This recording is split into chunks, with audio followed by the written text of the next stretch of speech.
সিনেমার শুরুতে আমরা সমুদ্রের বুকে এক বিশাল বড় জাহাজ দেখতে পাই।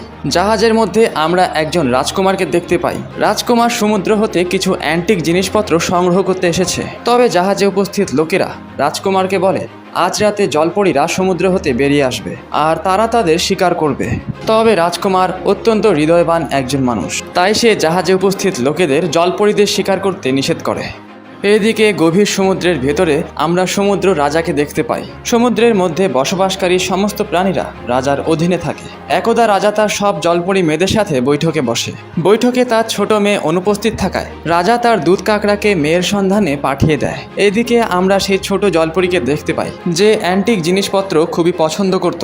আমরা সেখানে একটি ছোট মাছকে দেখতে পাই যেটি জলপরীর বন্ধুর মতো ছিল। জলপরী দূরে কোথাও একটি ডুবে যাওয়া জাহাজ দেখতে পায়। সেভাবে জাহাজের ভেতরে হয়তো বা অনেক অ্যান্টিক জিনিসপত্র রয়েছে।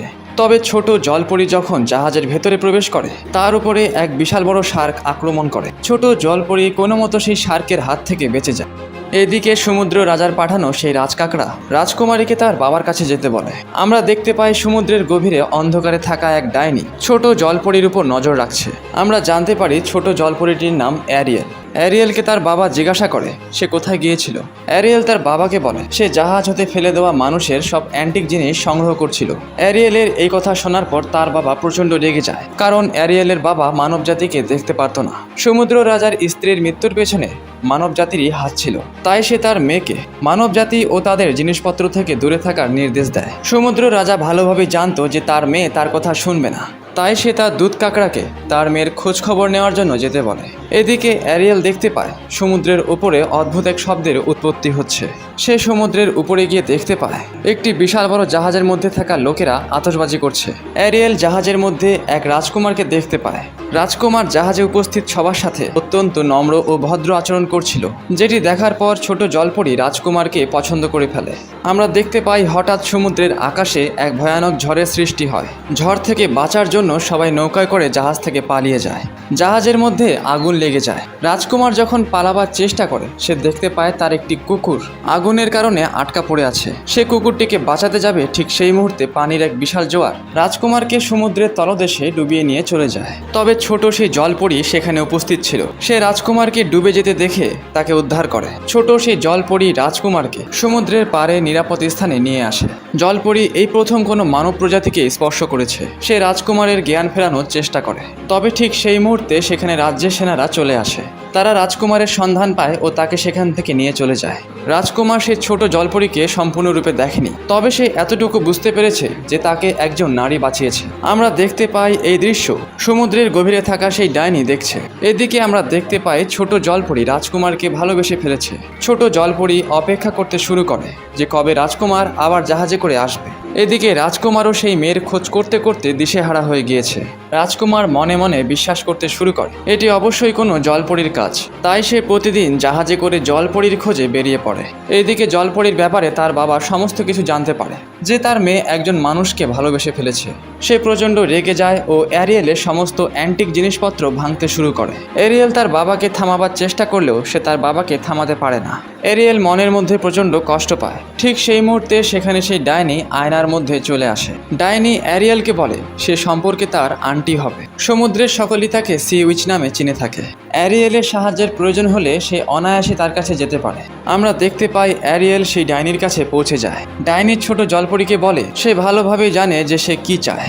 ডাইনি ছোট জলপরীকে সমুদ্র থেকে বের হয়ে মানুষদের সাথে চলাফেরা করার শক্তি দিতে চায়, তবে তার নিজস্ব কিছু শর্ত রয়েছে। জলপরীকে তার কণ্ঠস্বর ডাইনির কাছে আমানত হিসেবে রেখে যেতে হবে, আর 3 দিনের ভেতরে জলপরী যে রাজকুমারকে ভালোবাসে সেটি তাকে বলতে হবে। 3 দিনের ভেতরে যদি জলপরী তার মনের কথা না বলতে পারে তবে তাকে আজীবনের জন্য ডাইনির কাছে থাকতে হবে। ছোট সেই জলপরী এত সব শর্ত শোনার পর ঘাবড়ে যায়। জলপরী সেখান থেকে চলে যেতে শুরু করে। তবে ঠিক সেই মুহূর্তে ডাইনি পেছন থেকে তাকে বলতে শুরু করে চলে যেতে চাইলে চলে যাও, তবে এটি মনে রেখো তোমার বাবা তোমাকে কখনোই মানুষদের সাথে মিশতে দেবে না। এই কথাগুলো শোনার পর শেষ পর্যন্ত ছোট জলপরী ডাইনির শর্তে রাজি হয়ে যায়। ডাইনি তার কণ্ঠ কেড়ে নিয়ে তাকে মানুষে পরিণত করে দেয়। মানুষে পরিণত হবার পর জলপরি আর পানির ভেতরে নিঃশ্বাস নিতে পারে না। জলপরি নিঃশ্বাস নেওয়ার জন্য পানির উপরে চলে আসলে তাকে এক নাবিক জাল ফেলে উদ্ধার করে। নাবিক উদ্ধারকৃত মানবরূপী অ্যারিয়েলকে রাজ্যের মহারানীর কাছে নিয়ে আসে। আমরা দেখতে পাই উদ্ধারকৃত অ্যারিয়েলকে রাজ্যের লোকেরা অনেক আদর যত্ন করতে শুরু করে। রাজকুমার যখন অ্যারিয়েলকে দেখে তখন সে তাকে চিনতে পায় না। অ্যারিয়েলের আওয়াজ না থাকায় সে রাজকুমারকে কোনো কিছু বলতেও পারে না। তবে হৃদয়বান রাজকুমার অ্যারিয়েলকে বলে সে যতদিন চায় এই মহলের মধ্যে থাকতে পারে। অ্যারিয়েল রাজকুমারকে বলতে চায় যে সেদিন তার প্রাণ সে বাঁচিয়েছিল, তবে তার আওয়াজ না থাকায় সে কোনো কিছুই বলতে পারে না। এদিকে রাজকাকড়া চলে আসে ও অ্যারিয়েলকে বলে তাকে 3 দিনের মধ্যেই তার মনের কথা রাজকুমারকে বলতে হবে। যদি সে 3 দিনের মধ্যে রাজকুমারকে তার মনের কথা না বলতে পারে তবে সে আজীবনের জন্য ডাইনির কাছে থেকে যাবে। এদিকে অ্যারিয়েল মহলের মধ্যে ঘোরাফেরা করতে শুরু করে। ঘোরাফেরা করতে করতে সে মহলের একটি কক্ষে চলে আসে, যে কক্ষের মধ্যে সে কিছু অ্যান্টিক জিনিস দেখতে পায়। অ্যান্টিক জিনিসগুলো দেখতে দেখতে হঠাৎ সেখানে রাজকুমার চলে আসে।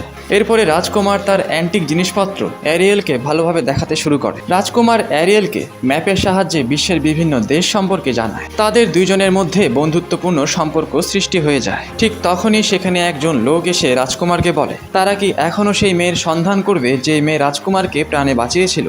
রাজকুমার উত্তরে বলে অবশ্যই, তার সন্ধান করা বাধ্যতামূলক। রাজকুমার এটি জানতো না সে যার সাথে ঘোরাফেরা করছে সেই তার প্রাণ বাঁচিয়েছিল। আমরা দেখতে পাই রাজকুমার ও অ্যারিয়েল একটি নৌকায় করে নদীর মধ্যে ঘুরতে বের হয়। আমরা সেখানে সেই দুধ কাকড়াকেও দেখতে পাই, যে সেখানে উপস্থিত একটি পাখিকে বলছিল অ্যারিয়েলের জন্য এটি সঠিক সময়। অ্যারিয়েল যদি তার মনের কথা রাজকুমারকে বোঝাতে পারে তবে তাকে আর ডাইনির কাছে থাকতে হবে না। সে আজীবনের জন্য মানুষ রূপে রাজকুমারের সাথে বসবাস করবে। তবে অ্যারিয়েলের কিছু করার আগেই ডাইনি তার জাদুর সাহায্যে বোটটি উল্টিয়ে দেয়। শয়তান ডাইনি সিদ্ধান্ত নেয় সে নিজে কিছু একটা করবে। এদিকে সমুদ্র রাজা তার জলপরি মেয়েদেরকে জিজ্ঞাসা করে তার সবচেয়ে ছোট মেয়ে তাকে না জানিয়ে কোথায় চলে গিয়েছে। সমুদ্র রাজা তার মেয়েদেরকে অ্যারিয়েলকে খুঁজে বের করার জন্য বলে। এইদিকে রাজকুমারকে সেই লোক এসে বলে তারা সেই মেয়ের সন্ধান কিছুতেই পাচ্ছে না। এই কথাটি শোনার পর রাজকুমার আবার বিচলিত হয়ে পড়ে। সে মেয়েটিকে খোঁজার জন্য সমুদ্রের কিনারায় গিয়ে চিৎকার করতে শুরু করে। অনেকক্ষণ ধরে চিৎকার করার পর শেষ পর্যন্ত সে দেখতে পায় সমুদ্রের কিনারায় এক পাথরের উপরে এক সুন্দরী মেয়ে বসে আছে। রাজকুমার ভাবতে শুরু করে এটি হয়তোবা সেই মেয়ে যে তার প্রাণ বাঁচিয়েছিল। রাজকুমার সেই মেয়েটিকে তার সাথে রাজমহলে নিয়ে চলে আসে। পরের দিন রাজমহলে অ্যারিয়েলকে সেই দুধ কাকড়া জাগিয়ে তোলে। দুধ কাকড়া অ্যারিয়েলকে উপদেশ দেয় তাকে দ্রুত রাজকুমারকে তার মনের কথা বলতে হবে। অ্যারিয়েল তাড়াতাড়ি তৈরি হয়ে সে রাজকুমারের সাথে দেখা করতে যায়। তবে সে গিয়ে দেখতে পায় রাজকুমার সেই মেয়ের সন্ধান পেয়ে গিয়েছে। রাজকুমার তার মাকে বলে এই সেই মেয়ে যে তাকে প্রাণে উদ্ধার করেছিল, আর এখন সে তাকেই বিয়ে করবে। এই কথাগুলো শোনার পর অ্যারিয়েলের মন ভেঙে যায়। সে রাজমহল হতে দূরে কোথাও চলে যায়। সে মনে মনে দুঃখ ভরা গান গেতে শুরু করে। তবে তার গানের আওয়াজ একটি লকেট থেকে বের হয়। আমরা দেখতে পাই সেই লকেটটি সুন্দরী মেয়েটি পরিধান করেছে। আমরা জানতে পারি সেই সুন্দরী মেয়েটি আসলে সমুদ্রের গভীরে থাকা ভয়ানক সেই ডাইনিটি, যে অ্যারিয়েলের পরিকল্পনা বিফল করার জন্য সুন্দরী নারীর রূপ ধারণ করেছে। এই ঘটনা সম্পর্কে যখন অ্যারিয়েল জানতে পারে সে সঙ্গে সঙ্গে সজাগ হয়ে ওঠে ও রাজমহলের দিকে রওনা দেয়। এদিকে রাজমহলে আমরা দেখতে পাই রাজকুমার ও ডাইনির বিবাহের কার্যক্রম শুরু হয়ে গিয়েছে। রাজকুমারের মা রাজকুমারকে একটি আংটি দেয়। ডাইনিকে আংটিটি পরালেই ডাইনির সমস্ত পরিকল্পনা সফল হয়ে যাবে। তবে আংটিটি পরাবার আগেই ডাইনির উপরে একটি পাখি আক্রমণ করে, আর ঠিক সেই মুহূর্তে অ্যারিয়েল সেখানে চলে আসে। ডাইনির গলা থেকে লকেটটি ছিঁড়ে সেটি ভেঙে ফেলে। অ্যারিয়েল তার আওয়াজ পুনরায় ফিরে পায়। আওয়াজ ফিরে পাওয়ার পর অ্যারিয়েল তার সমস্ত ঘটনা রাজকুমারকে খুলে বলে। তবে ঠিক সেই মুহূর্তে ডাইনি তার আসল রূপে চলে আসে। অ্যারিয়েল তার জলপরি রূপে ফিরে আসে। ডাইনি সবাইকে ধাক্কা দিয়ে অ্যারিয়েলকে সমুদ্রের নিচে নিয়ে চলে যায়, যেখানে তার সামনা সমুদ্রের রাজার সাথে হয়। ডাইনি রাজাকে বলে তার মেয়ের তার সাথে একটি চুক্তি হয়েছে। রাজার দুর্বলতার সুযোগ নিয়ে ডাইনি রাজাকে মেরে ফেলে। রাজাকে মেরে ফেলার পর রাজার সমস্ত শক্তি ডাইনি নিয়ে নেয়, সাথে তার শক্তিশালী অস্ত্রটিও তার হয়ে যায়। সে হয়ে যায় সমুদ্রের নতুন মহারানী। ভয়ানক সেই ডাইনি অ্যারিয়েলের ক্ষতি করতে যাবে, ঠিক সেই সময় সেখানে রাজকুমার চলে আসে, যে পেছন থেকে ডাইনির উপর আক্রমণ করে। ডাইনি প্রচণ্ড রেগে যায়। সে এক বিশাল বড় দৈত্যের আকার ধারণ করে। তার আকার এতটাই বড় ছিল যার কারণে সমুদ্রে ঝড়ের সৃষ্টি হয়। দৈত্যাকার ডাইনি তার অস্ত্রের সাহায্যে অ্যারিয়েলকে মারার চেষ্টা করে। তবে অ্যারিয়েল বুদ্ধি করে একটি জাহাজের তীক্ষ্ণ অংশ দৈত্যাকার ডাইনির বুকের মধ্যে ঢুকিয়ে দেয়।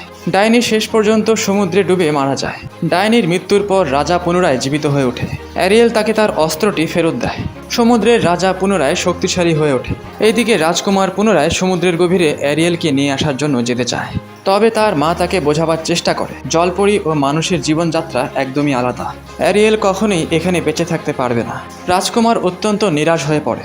এদিকে সমুদ্র রাজা তার কাকড়াকে জিজ্ঞাসা করে সে কি তার দায়িত্ব ঠিকঠাক পালন করেছে। সে নিজেকে প্রশ্ন করে যদি সে তার দায়িত্ব ঠিকঠাক পালন করে থাকে তবে তার মেয়ে সবসময় নিরাশ হয়ে থাকে কেন। রাজা তার মেয়ের কষ্ট বুঝতে পেরে তাকে মানুষ বানিয়ে পুনরায় রাজকুমারের কাছে পাঠিয়ে দেয়। তারা একে অপরকে কাছে পেয়ে অনেক খুশি হয়ে যায়। তাদের বিবাহ সম্পন্ন হয়। বিবাহের পর তারা পুরো পৃথিবী ঘোরার সিদ্ধান্ত নেয়। সমুদ্র রাজা তার মেয়েকে বলে তার ধারণা এতদিন ভুল ছিল, সব মানুষ সমান হয় না, তাই আজ থেকে জলপরি ও মানুষেরা একসাথে বসবাস করতে পারবে। আমরা দেখতে পাই রাজকুমার অ্যারিয়েলের সাথে পৃথিবী ঘুরতে বেরিয়ে পড়ে। আর এই দৃশ্য দেখানোর মধ্য দিয়ে সিনেমাটি এখানেই শেষ হয়ে যায়।